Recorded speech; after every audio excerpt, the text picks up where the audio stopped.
화장실 갔다 와라.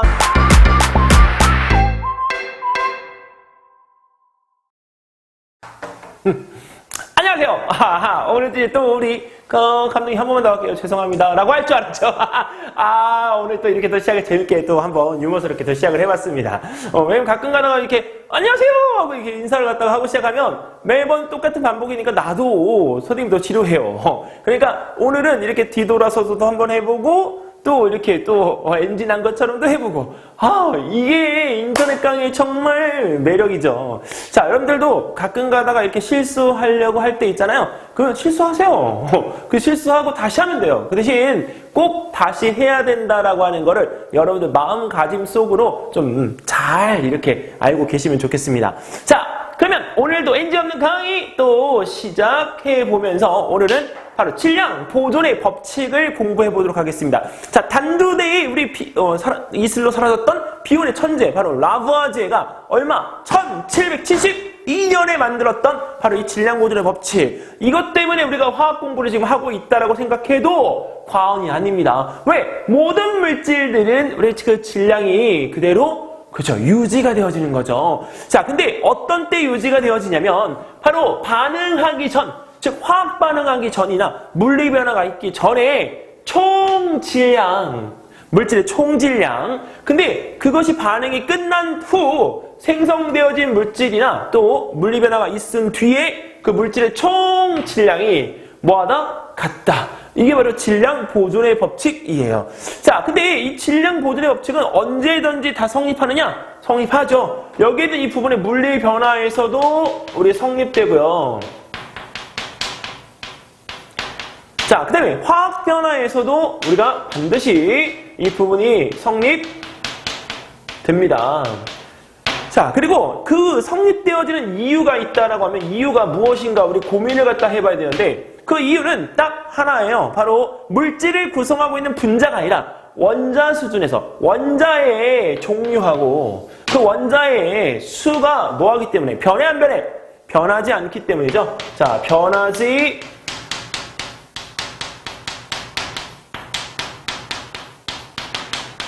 않기 때문에 또는 이 원자의 종류와 원자의 수가 일정하기 때문에 이렇게 우리 표현을 할 수가 있습니다.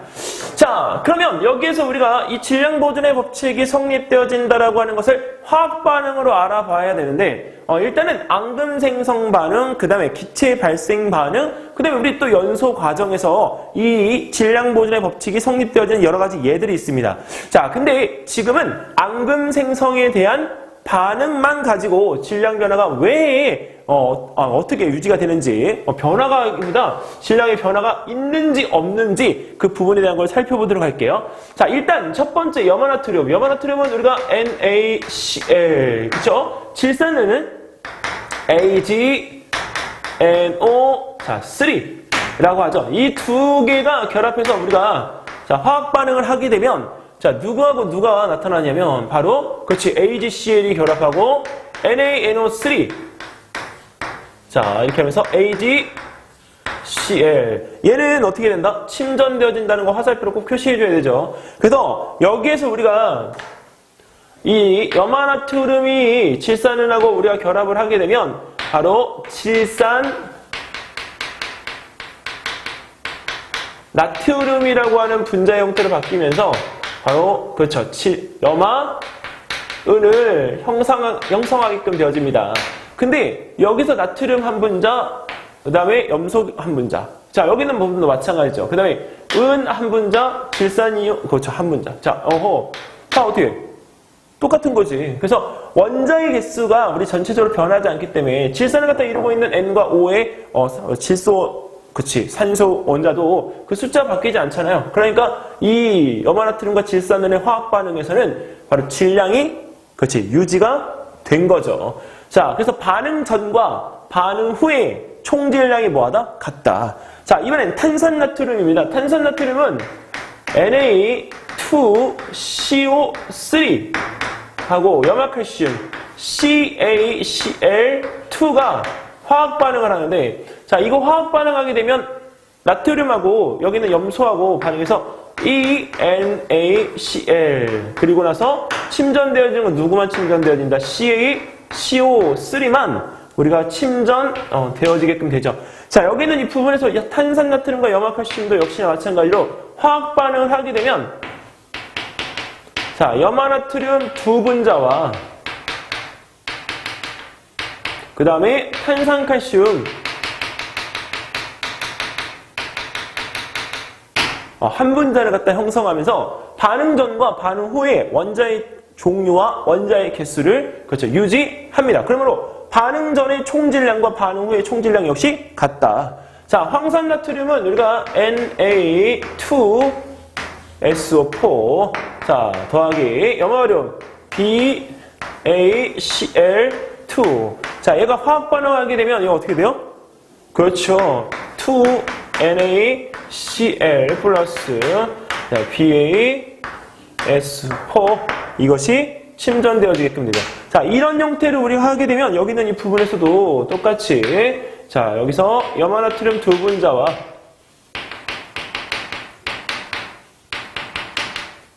그 다음에 황산바륨이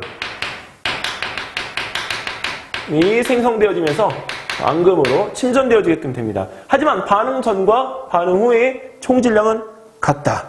자, 이번엔 아이오딘화 칼륨이에요. 자, 두 분자의 아이오딘화 칼륨이 자, 질산납과 반응하는데 PbNO3에 이게 두 개인 거죠. 납이 이가 이온이니까. 자, 그러면 얘는 여기서 어떻게 돼? 그치. KNO3 질산칼륨이 두 분자가 자, PbI2 를 갖다 형성하세요. 아이오딘화 납을 갖다 형성하면서 가라앉죠. 이때도 여기서 이것이 만든 것이 질산 칼륨 두 분자와 노란색 앙금인 아이오딘화 납을 형성하면서 반응 전과 반응 후에 총 질량을 유지하게끔 되어집니다. 자, 이게 바로 앙금 생성 반응에서의 질량 변화인데 질량 변화 있다 없다? 없다. 이것이 여기에 핵심이에요. 원자의 개수로 여기서 우리가 파악을 갖다 하는 거니까. 자, 그러면 우리 이 기체 발생 반응에서는 우리가 과연 원자의 변화가 있을까? 원자의 개수, 원자의 종류의 변화가 있을까? 그것도 우리가 여기서 살펴보도록 할게요. 자, 여러분들 잠시만 기다리시기 바랍니다. 화장실 갔다 온 친구들은 얼른 냉큼 다녀오도록 하세요.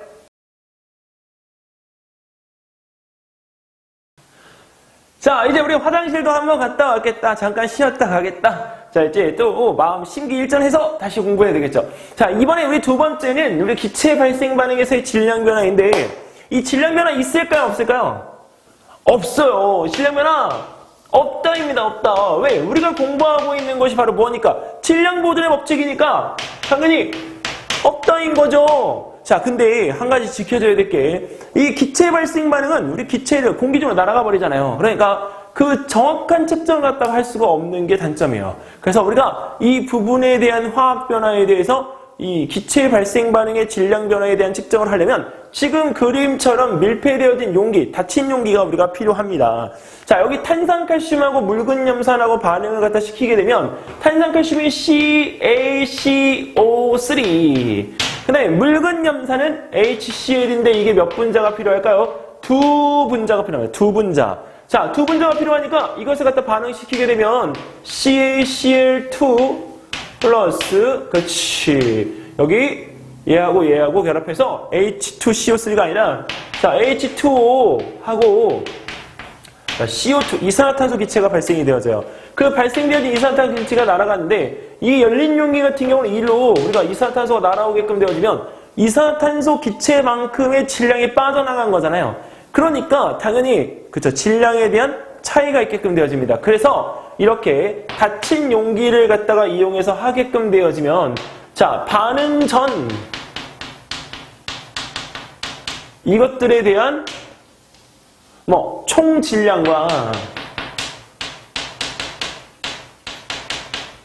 자, 그 다음에 반응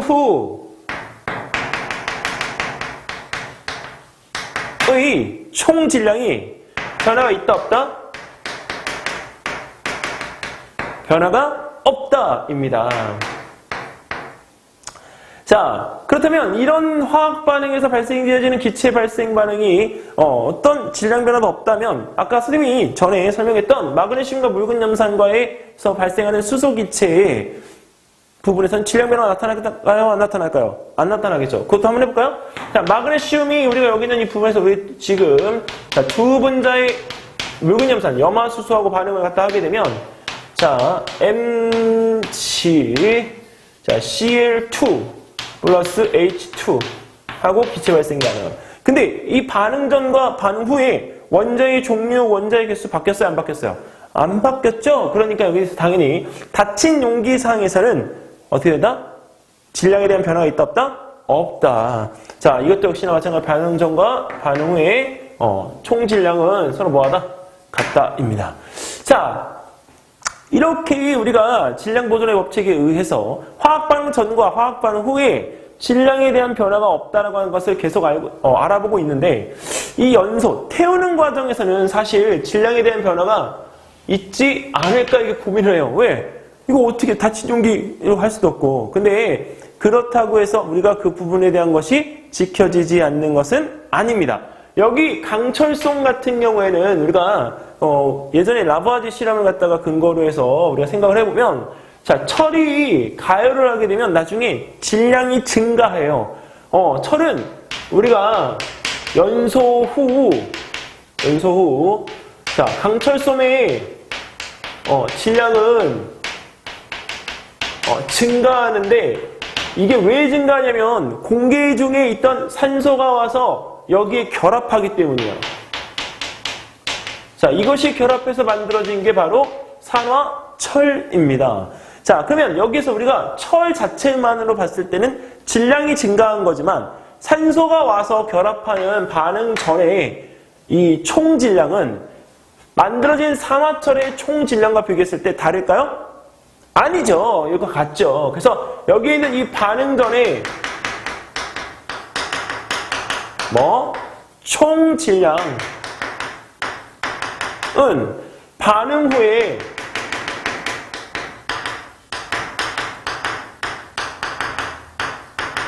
총 질량과 뭐하다? 같다.